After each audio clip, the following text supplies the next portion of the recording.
தமிழகத்தில் சிஸ்டம் சரியில்லை என ஆளும் அரசை நடிகர் கமல்ஹாசன் விமர்சித்துள்ள நிலையில் இதுகுறித்து அரசியல் தலைவர்கள் தெரிவிக்கும் கருத்துக்கள் என்ன? இப்போது காணலாம். சார் கமல் சார் சில மாதங்களுக்கு நண்பர் சொன்னாரு தமிழகத்துல சிஸ்டம் சரியில்லைன்னாரு. உங்களோட கருத்து என்ன? அவர் நீங்களே சொன்னீங்க தமிழகத்துக்கு மீண்டும் சட்டசபை தேர்தல் நடத்தணும் அப்படின்னீங்க. இந்த ரெண்டு விஷயத்துல உங்க கருத்து என்ன? நான் மாற்றவே மாட்டேன் என் கருத்தை. நான் அவர் சொன்னது தப்புன்னு சொல்லவே இல்லை. அதனால ரெண்டும் ஒருவித ஒரு திசையை நோக்கி செல்லும் வெவ்வேறு கருத்துக்கள்.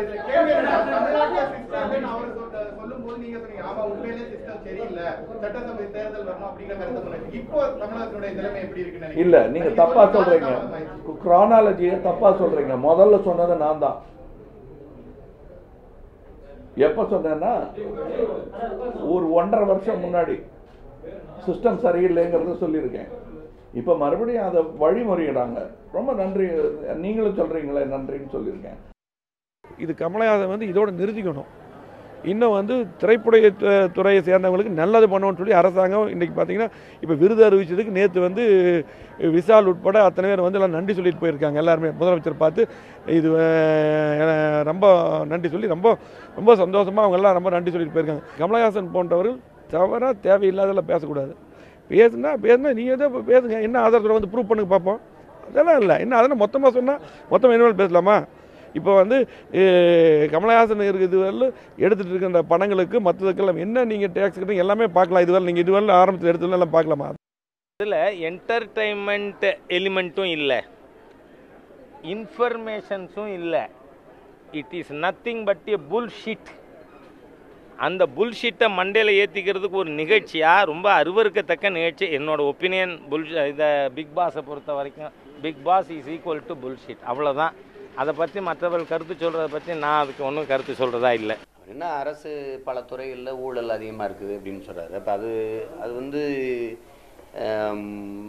அதில் மாற்று கருத்து ஒன்றும் இல்லையே.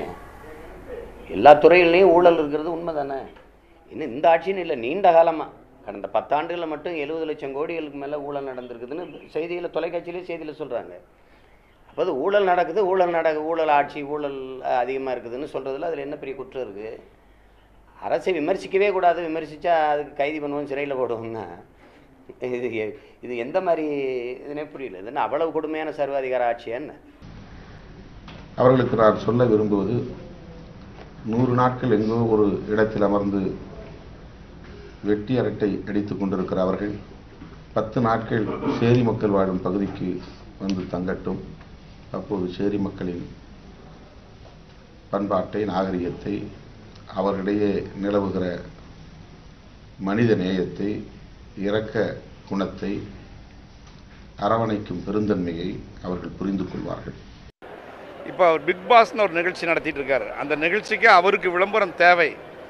அதிமுகவை பற்றி விமர்சனம் செய்தால், அதிமுக ஆட்சியை பற்றி விமர்சனம் செய்தால்தான் மக்கள் அவரை திரும்பி பார்ப்பார்கள் என்பதற்காக அவர் தேவையற்ற விமர்சனத்தை செய்து கொண்டிருக்கிறார். இந்த நேரத்தில் அவருக்கு ஒன்று நான் நினைவுபடுத்த விரும்புகிறேன். மாண்புமிகு அம்மா அவர்கள் இவருடைய விஸ்வரூபம் திரைப்படத்தை திரையிடக்கூடாது என்று இஸ்லாமிய சமுதாய மக்கள் கடுமையாக போராடிய போது அம்மா அவர்கள் தான் அந்த சமாதானம் செய்து வைத்து அந்த படத்தை திரையிட வைத்தார்கள். அந்த நன்றி கூட இல்லாமல் கமலஹாசன் தேவையற்ற முறையில் கண்ணாடி வீட்டுக்குள் இருந்து கொண்டு கல்லெறிந்து கொண்டிருக்கிறார். இது அவருக்குத்தான் தவறான விளைவுகளை உண்டாக்கும்.